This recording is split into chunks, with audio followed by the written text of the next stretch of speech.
Captains StarLog, February 24th, 2017. Welcome back, guys. I'm Captain Foley. I've got a quick Captain's log for you today. I did originally have something planned, but I don't have the time, and it's not quite completed yet. A little bit of a project that's going on that I wanted to share with you guys. But today, I just want to quickly talk about Star Trek Discovery and how early on, I know everybody's freaking out about the Klingons and stuff, how they look, and the Klingon ships, which we talked about with the last Captain's log and a few of the other ones, plus some of the Trekyards videos we've done. So you got this weird Klingon look, weird Klingon ships, but initially what we had heard very early on was that Discovery was supposed to be an anthology series, so a collection of stories which hopefully all tie in together into one massive narrative. Now, initially it was rumored that each season of the show would in fact be its own era, perhaps, or a different crew, whatever. Although it doesn't make sense with the name Discovery. You think it would focus on the Discovery crew. But it could just be that the Discovery ship is the main focus of the whole adventure. So if this is true, that it is an anthology series, there's ways to explain all this stuff, especially the Klingons. Could you imagine if a Federation ship or the Discovery itself went out, ran into some Klingons, ran into the sarcophagus ship going, what is that? Scan it. Never seen this before. And then all of a sudden Klingons show up on the view screen and they're like, those aren't the Klingons we know. And what if the Klingon race has been altered somehow, timeline wise, whatever, and the whole premise of the story is to explain why. Perhaps there was some temporal tampering that went on, maybe tying into the temporal Cold War, something like that, to kind of overarch not only all the series, but all of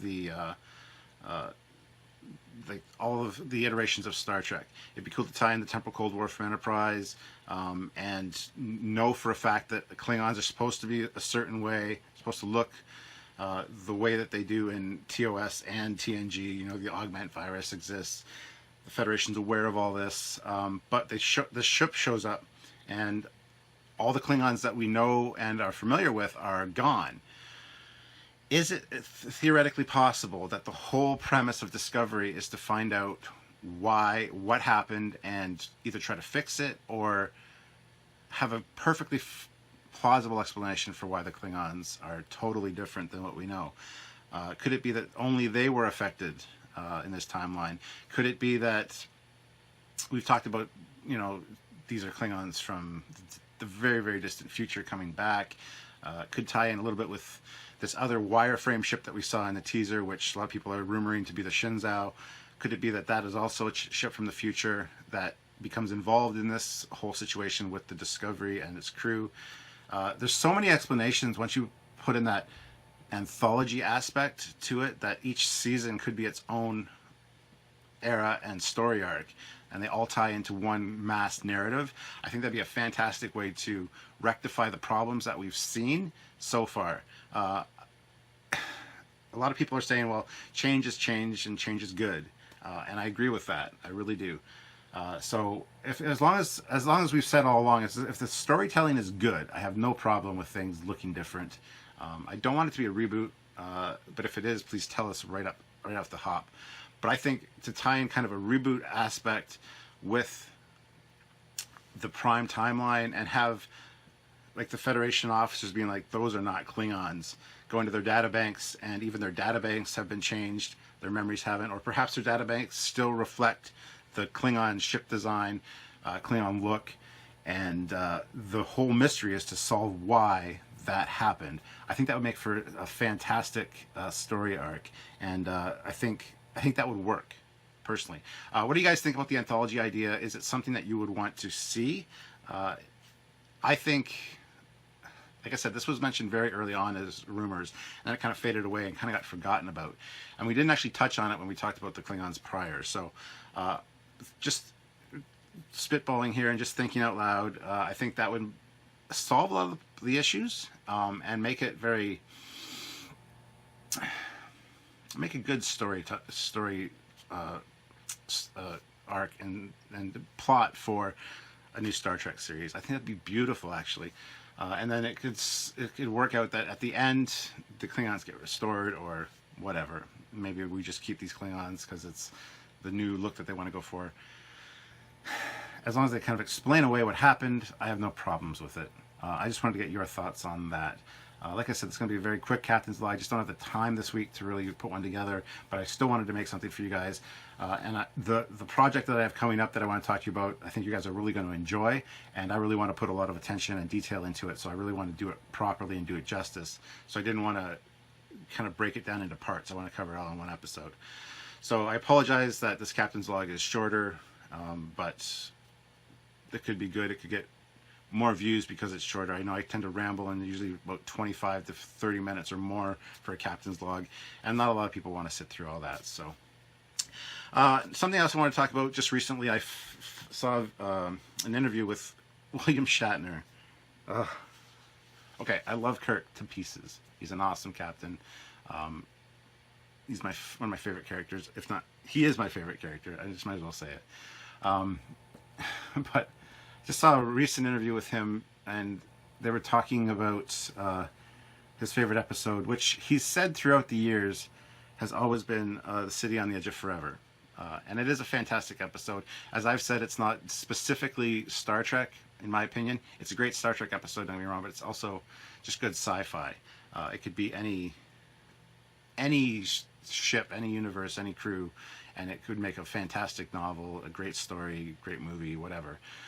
So it works that way. I don't have a problem with that being his favorite episode. It's a lot of people's favorite episode. It's not mine personally, because, like I said, it doesn't necessarily speak Star Trek. But great piece of storytelling. But I love the man. I don't love the actor. Shatner, as we know, has been kind of a dick over the years on occasion. And how many years? He's been doing this for 50 years. So how many times has he said City on the Edge of Forever during conventions or whatever? And I get it. He doesn't like Star Trek. He doesn't watch the episodes involving him or anything back. He doesn't like watching his acting. He doesn't have a love for Star Trek like we do. To him, it was just a job. You know, it was reflected in their Saturday Night Live skit where he said, "Just get a life. It's just a TV show, whatever." I get it. I really do. But he said to the interviewer, it's that episode, the city on the edge of the river. And I don't know if he's going senile, if he just honestly didn't remember, or if it was kind of a sarcastic stab at just making fun of Star Trek. But the city on the edge of the river, really, Shatner, that irked me to no end. As I've talked about with Shatner, I go to a Star Trek convention to hear about Star Trek stories, to hear what it was like to film, what it was like to interact with the other crew, the other actors, what it was like to be part of this franchise. And when he's on stage, and I've seen him speak, all we hear about is horses, charities, other projects, and then maybe a minute of Star Trek stuff. I don't care about your other projects. I can look that up online. I can look the Star Trek stuff up online, but you were there, you were filming it. We want to hear those stories. And I know a lot of people are going to be saying, well, he's been doing this for 50 years, telling the same stories, blah, blah, blah, blah. I get it. But you know what? I didn't pay money to go to a Star Trek convention to hear you speak about your horses, because I don't honestly care. It's just a pet peeve of mine. So for him to say, oh, the city on the edge of was it the river? City on the edge of on the far side of the river, he said. It was just like cringeworthy. It's like, please stop. We get it. You're not interested in Trek. You don't have to make fun of it. You don't have to be a dick for being a dick's sake.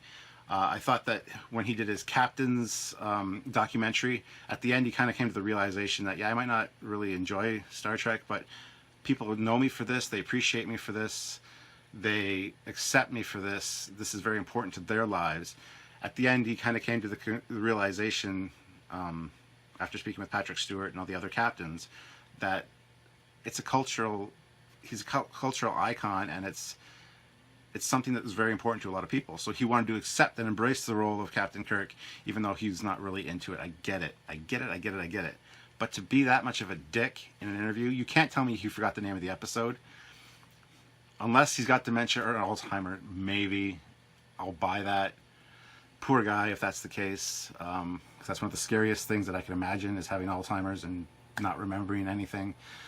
But really, the city on the edge of the river, he called it, made me want to scream, made me want to reach through the TV and just... Rrr. Anyway, a little pet peeve of mine.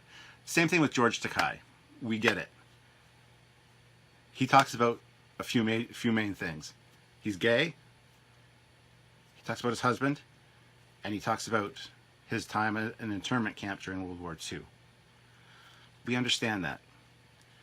Again, I think they're very self-serving. I understand they don't want to talk about the stories that they've talked about for 50 years, but at the same time, that's what's making them their money. That's their bread and butter. That's why people are there to see them. That's why people are there to get autographs and pay $80 an autograph, or however much it is, to better your life. This was the role that made you you. Let's talk to the fans about what they want to hear, which is Star Trek. The whole, I got hair on me. The whole... I ride horses. I'm going to this horse show. This is a project I'm working on. That's fine. That's fine for 10 minutes of your conversation when you're on stage for an hour. Don't talk about it for the full hour and have Star Trek be literally the 10-minute talk. And then the Q&As with the fans. I've seen him answer questions very sarcastically, makes fun of the people asking the questions. Don't appreciate it. So just something that grinds my gears. Him and George Takei are kind of like that. All the other guys are pretty good. Yeah, we hear about their projects they're working on now, or future projects, or things they've done besides Star Trek. I don't have a problem hearing that, as long as it's not every time, every word out of your mouth for 50 minutes during an hour-long talk. Just venting a little. Just venting a little. So this has been a very short Captain's Log, and I apologize, but I thought I'd generate some conversation about the anthology idea, and I just really wanted to talk about that William Shatner thing and how much it irked me. I don't know if you guys have seen the interview. I don't remember where I saw it. I should have copied the link down, but the city on the edge of the river. Really. Anyway, that's all I have to talk about, and I'm sorry if I've disappointed you guys. Just this week, I just don't have the time. Literally, this is 0 hour. I got to get this Captain's Log out, and I've got a bunch of stuff compiled for my project that I want to talk to you about. It's going to be a great episode. You're going to really enjoy it, I think. But yeah. Anyway, I've said the same thing over and over again now, so I'm gonna wrap this up. So it's a pretty quick Captain's Log, and I just wanted to touch base with you guys and find out your thoughts on the anthology thing. What do you think about Shatner and George Takei? And George Takei embraces Star Trek. He always has the Vulcan salute. He's always, he knows that's what made him who he is. So I appreciate his love for it, but at the same time, I don't want to hear the same stories all the time about, your internment camp, and that's depressing stuff. Why do you need to share that? I understand you want to show support for the people that went through that, and I get it. I do, but at the same time, I don't. I don't want to come across as an asshole, because I'm not. The actors are great. They made Star Trek what it is, but they need to realize that we go to a Star Trek convention to hear the Star Trek stories, and not everybody has been to every Star Trek convention, so not everybody has heard all these stories that they've been telling for 50 years. And I know there's only certain ways you can spin a story after telling it for 50 years, but even Samuel and myself have discovered this when we've been on interviews and stuff for Trekyards. Always the same questions come up. How did you guys meet? How did Trekyards get started? Blah, blah, blah, blah. We don't have a problem retelling the story, and each time we tell it, it's a little bit different, a little bit more refined, a little bit better. It's just something that will evolve, and it'll always be a thing. We need to realize that if we're doing this for 50 years, which I can't see because I'll be like 90, but if we're doing this for 50 years, I would still expect that those people came or are watching the interview to hear us and talk about what brought them to this interview or to us, and that's not us personally. It's Trekyards, and then the personal aspect of it is something that we can talk about after we've touched on all the bases and really given them what they wanted and what they paid for. But anyway, there you go. I'm rambling again, so I apologize. So guys, comments below. Anthology, what do you think about that for Discovery? I think it's a fantastic idea. And yeah, what do you think about the actors and how they relate to the fans of Star Trek? So anyway, guys, until next time, I'm Captain Foley, and I want you guys to live long and prosper and never feel scared to ask me questions about Trekyards or anything, because I'll always be there to answer them for you. as well as personal questions. So put your questions down below, and if I get time, I will definitely address them. I'll either message you back, comment on them, or I will address it in a future Captain's Log. So I appreciate all your viewership and all you guys. You make Trekyards what it is, and you guys are the most important thing to us here at Trekyards. So until next time, guys, live long and prosper, and I will see you later. This is Captain Foley signing off. Bye-bye.